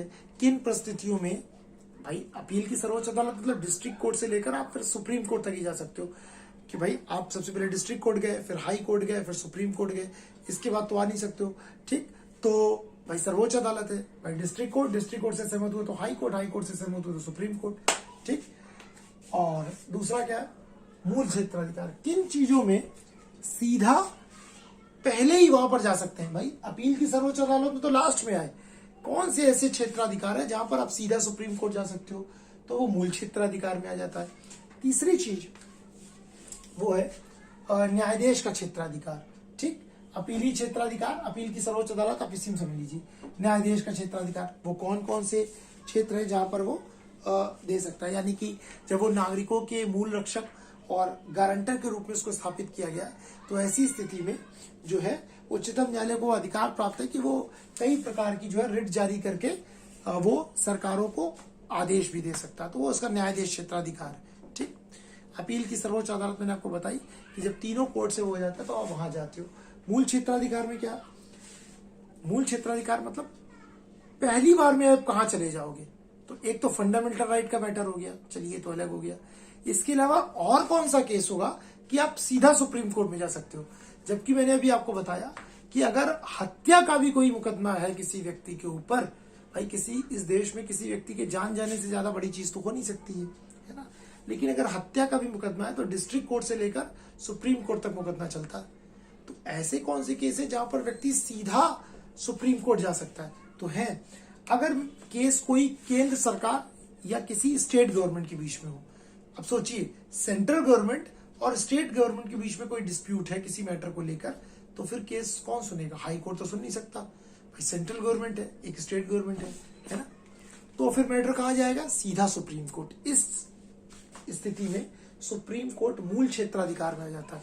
फिर समझ लीजिए, जहां पर मूल क्षेत्राधिकार का मतलब होता है प्राइमरी अपीलेट, किन परिस्थितियों में कोई सुप्रीम कोर्ट कौन से केस को सीधा सुनता है? तो ये जब सेंट्रल गवर्नमेंट और किसी स्टेट के बीच में केस हो, जब सेंट्रल गवर्नमेंट या फिर एक से अधिक राज्य एक तरफ हो और एक तरफ सेंट्रल गवर्नमेंट हो तो भी होगा। एक से अधिक राज्यों के बीच में कोई विवाद हो, मानिए एक केस पंजाब के बीच का है, हरियाणा के बीच का चलिए, और एक उत्तर प्रदेश, हरियाणा और उत्तर प्रदेश के बीच में किसी चीज को लेकर विवाद, जैसे यमुना नदी जल का विवाद। यमुना नदी जल विवाद को लेकर हरियाणा, दिल्ली और उत्तर प्रदेश के किसानों में बहुत विवाद चलता है। अब ये बताइए, ऐसी परिस्थिति में कहां पर एक केस जाएगा? हरियाणा का अपना हाई कोर्ट है, तो क्या उत्तर प्रदेश के लोग वहां जाएंगे? नहीं, उत्तर प्रदेश सरकार कहीं क्यों जाए भाई, हमारे यहाँ हाई कोर्ट है, फिर तुम आ जाओ। वो बोलेगा हम क्यों आए? दिल्ली वाले बोलेंगे हमारा अलग हाई कोर्ट है, हमारे यहाँ आ जाओ। हम बोलेंगे क्यों जाए? तो कोई नहीं जाएगा। ऐसी परिस्थिति में क्या बना? हाई कोर्ट में जाएगा ही नहीं केस, कहां जाएगा? तो समझिए, जब सेंट्रल गवर्नमेंट या कोई स्टेट एक पार्टी हो तब सीधा सुप्रीम कोर्ट केस जाता है। जब सेंट्रल गवर्नमेंट या एक तरफ दो या दो से अधिक राज्य हो तब जा सकता है, या दो राज्य आपस में जो है, दो राज्यों के बीच में कॉन्फ्लिक्ट हो तो वहां पर, दो या दो से अधिक राज्यों के बीच में कॉन्फ्लिक्ट हो तो फिर ऐसी परिस्थिति में सीधा केस सुप्रीम कोर्ट में जा सकता है। ठीक, अगला आते हैं न्यायाधीश क्षेत्राधिकार। न्यायाधीश क्षेत्राधिकार क्या होता है? न्यायाधीश क्षेत्राधिकार का मतलब होता है कि भाई संविधान में सुप्रीम कोर्ट को नागरिकों का और नागरिकों के मूल अधिकारों का गारंटर और संरक्षक बताया गया कि अगर सुप्रीम कोर्ट, संविधान में लिखा गया है कि नागरिकों के फंडामेंटल राइट को कोई वायलेट करेगा, ठीक, तो उसको प्रोटेक्ट करने के लिए कौन आएगा? सुप्रीम कोर्ट आएगा। सुप्रीम कोर्ट ही नागरिकों के फंडामेंटल राइट को प्रोटेक्ट करेगा। आर्टिकल 32 में बात लिखी गई है। आर्टिकल 226 के तहत हाई कोर्ट भी जा सकते हैं, लेकिन आर्टिकल 32 के तहत हाई कोर्ट भी जा सकते हैं। सुप्रीम कोर्ट 5 प्रकार की रिट जारी करके जो है नागरिकों के अधिकार को सुरक्षित रख सकता है। इसके साथ साथ न्यायाधिकार में जो है यही है। तो न्यायाधीश क्षेत्राधिकार मतलब मूल अधिकारों के गारंटर और संरक्षक के रूप में किसी भी परिस्थिति में किसी नागरिक के मूल अधिकारों को अगर वायलेट किया जाएगा तो व्यक्ति सीधा सुप्रीम कोर्ट की शरण ले सकता है और सुप्रीम कोर्ट 5 रिट के द्वारा ये चीजें कर सकता है। अगला अपीली क्षेत्राधिकार, मैंने आपको बताया कि प्राइमरी अपीलेट क्या है भाई, आप कॉन्स्टिट्यूशन मैटर्स में सीधा जा सकते हो, ठीक। उसके अलावा सिविल केसेस में जा सकते हो, ठीक। भाई किसी के ऊपर दीवानी का मुकदमा चल रहा है तो पहले डिस्ट्रिक्ट कोर्ट से हारा हाई कोर्ट के बाद सुप्रीम कोर्ट। आपराधिक मामलों में भी व्यक्ति जा सकता है, district court, high court, supreme court, और भी स्पेशल लीव के केसेस में जा सकता है। इसके अलावा अगली जो चीज है वो है सलाहकार क्षेत्राधिकार। इन 3 के अलावा सुप्रीम कोर्ट सलाहकार का भी क्षेत्र उसके अंतर्गत आता है। इसमें क्या है, राष्ट्रपति को जब कोई सलाह लेनी होती है तो वो हमेशा किससे लेगा? सुप्रीम कोर्ट से। राष्ट्रपति सलाह लेते हैं। तो जब ये स्थिति होती है, जब राष्ट्रपति को कोई सलाह चाहिए होती है तो राष्ट्रपति किससे सलाह लेते हैं? सुप्रीम कोर्ट से। तो जब इस भूमिका में वो होता है कि कोई सलाह दे रहा हो तो फिर वो उसकी सलाह क्षेत्राधिकार के अंतर्गत आती है। आई होप आपको सारा क्लियर होगा। अपील की सर्वोच्च अदालत, मूल क्षेत्राधिकार, न्यायाधीश, सलाहकार, ठीक। 2 केसेस में जो है राष्ट्रपति सुप्रीम कोर्ट से सलाह लेते हैं, ठीक। आर्टिकल 143 के तहत राष्ट्रपति सलाह लेते हैं 2 केसेस में। पहला केस होता है किसी सार्वजनिक महत्व के इशू पर, किसी पब्लिक इंटरेस्ट के इशू पर। जैसे अब तो चूंकि सॉल्व हो गया राम मंदिर का केस, ठीक। भाई ये बताइए कि सुप्रीम कोर्ट पूछ सकता था, राष्ट्रपति पूछ सकते हैं सुप्रीम कोर्ट से, भाई राय दो इसमें क्या होना चाहिए, बड़ी विकट स्थिति, कैसे प्रॉब्लम सॉल्व होगी। ठीक है, तो एक ये टाइटल सूट केस, लेकिन वो टाइटल सूट केस से बढ़ के दो धर्मों का मामला हो चुका था, दो धर्मों की भावनाओं का मामला हो चुका था। ठीक, जबकि पक्ष दो धर्म नहीं थे, पक्ष वहां पर दो पार्टियां थी, लेकिन चूंकि दोनों लोग की भावनाएं जुड़ी हुई थी। तो ये होते हैं सार्वजनिक महत्व पर कि किसी मसले पर जो है राष्ट्रपति सार्वजनिक महत्व के किसी मसले पर राष्ट्रपति विधिक राय ले सकते हैं, विधिक राय ले सकते हैं। ठीक, सार्वजनिक महत्व के किसी मसले पर राष्ट्रपति विधिक राय ले सकते हैं। दूसरा, अगर कोई पूर्व की संवैधानिक संधि हो, पूर्व की संवैधानिक संधि, समझौते, मसौदे, संवैधानिक संधि, समझौता है ना, एग्रीमेंट, मसौदा, इन सारी परिस्थिति में भी जो है राष्ट्रपति उसकी जानकारी लेनी हो सुप्रीम कोर्ट से, भाई ये बताइए कि सन उसमें जो ये समझौता हुआ था या एक कॉन्स्टिट्यूशन संधि हुई थी वो क्या थी, इस पर लीगल राय क्या है। तो दोनों पर ऐसे दो केसेस में सुप्रीम कोर्ट प्रेसिडेंट जो है आर्टिकल 143 के तहत राष्ट्रपति से सलाह मांग सकते हैं, लीगल एडवाइस। ऐसी स्थिति में राष्ट्रपति जो सुप्रीम कोर्ट है वो एडवाइजरी जो है बॉडी में आ जाता है, एडवाइजरी रोल में आ जाता है, सलाह देने वाले रोल में।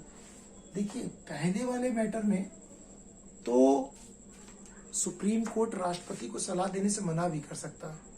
पहले वाले केस में राष्ट्रपति को सुप्रीम कोर्ट जो है अपना मत दे भी सकता है और मना भी कर सकता है कि भाई देखिए हम इसमें अगर कोई वो अगर उसको लगता है कि इसमें देनी चाहिए तो दे सकता है, नहीं तो मना कर सकता है राष्ट्रपति को, पहले वाले केस में।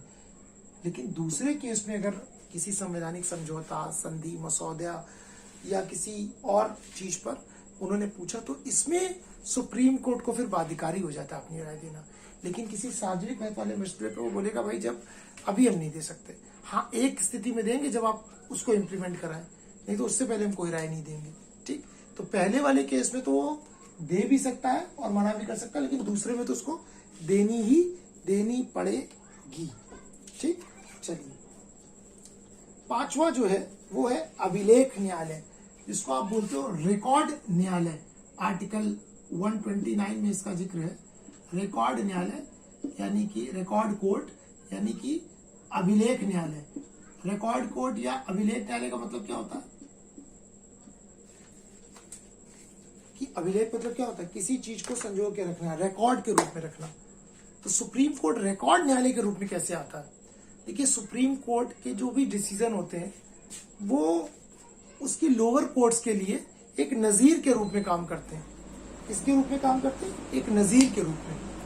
सुप्रीम कोर्ट के ही जो डिसीजंस होते हैं वो हाई कोर्ट में, डिस्ट्रिक्ट कोर्ट में पढ़े जाते हैं। सुप्रीम कोर्ट के डिसीजन के उलट कभी कोई फैसला ये हाई कोर्ट या डिस्ट्रिक्ट कोर्ट्स नहीं दे सकते, ठीक नहीं देते। तो जो लॉयर्स होते हैं वो सुप्रीम कोर्ट और के ही जो है जजेस के जजमेंट को पढ़ते हैं कि सुप्रीम कोर्ट ने इस केस में ये जजमेंट दिया था, तो इस प्रकार से इस केस को लड़ा जाएगा तो उसमें भी यही जजमेंट आएगा। ठीक, तो इसको बोला जाता है अभिलेख न्यायालय। यानी जो सुप्रीम कोर्ट की जो जजमेंट है वो उसकी लोअर कोर्ट्स के लिए, हाई कोर्ट, डिस्ट्रिक्ट कोर्ट के लिए एक रिकॉर्ड के रूप में होते हैं, अभिलेख के रूप में होते हैं, एक नजीर के रूप में होते हैं।